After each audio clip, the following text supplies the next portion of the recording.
რამდენიმე წუთის წინ დასრულდა მერაბ დვალიშვილის პრესკონფერენცია.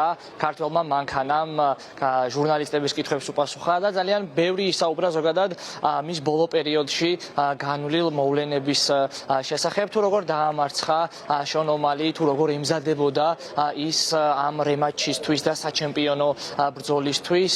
ის აქ თავის მეგობარ და ასევე UFC-ს ჟურნალისტ ვლოგერ ნინა დრამასთან ერთად იმყოფება და მის მთავარ მწვრთნელ ჯონ ვუდსთან ერთად მერაბ დვალიშვილმა სწორედ ჯონ ვუდსთან და ნინა დრამასთან ერთად ჩაატარა პრესკონფერენცია და სტუმრებმაც ძალიან ბევრი ისაუბრეს ქართულ სტუმარმასპინძლობაზე. მათ ძალიან გაუხარდათ, რომ ამდენი გულშემატკივარი დახვდა. ისინი ამბობდნენ, რომ ელოდნენ რა თქმა უნდა ხალხს, თუმცა ფიქრობდნენ, რომ ამდენი გულშემატკივარი ნამდვილად არ იქნებოდა თბილისში.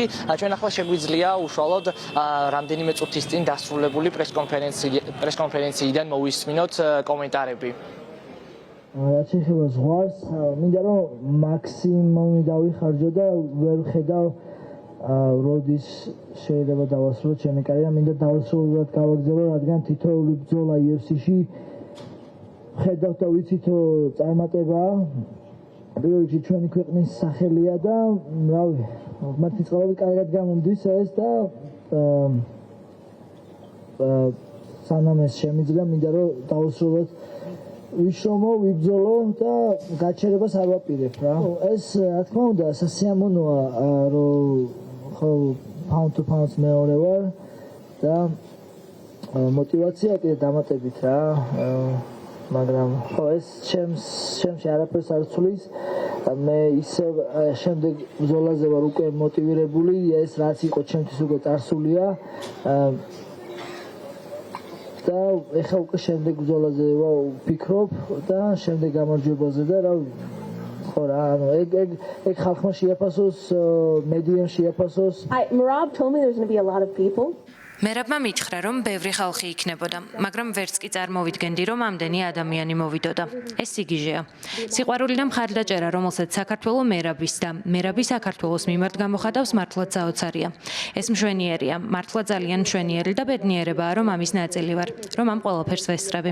აქ ყოფნა დიდი გამართლებაა. მას შემდეგ, რაც მერაბი გავიცანი და უკვე 3 წელი გადის, ქართველი ხალხი ყოველთვის სითბოსა და სიყვარულს მაჩვენებდა. ამიტომაც მერაბის დამსახურებით საქართველოსთან სიახლოვესა და კავშირს ვგრძნობ. აქ ყოფნა ოცნებას გავს, მართლა ძალიან გამიმართლა და აქ ყოფნით ძალიან ბედნიერი ვარ. ბრძოლა წარიმართა ისე, როგორც ჩვენ გქონდა დაგეგმილი. ჩვენი გეგმა იყო, რომ მერაბი ყოფილიყო ბრძოლის ყველა ასპექტში დომინანტი.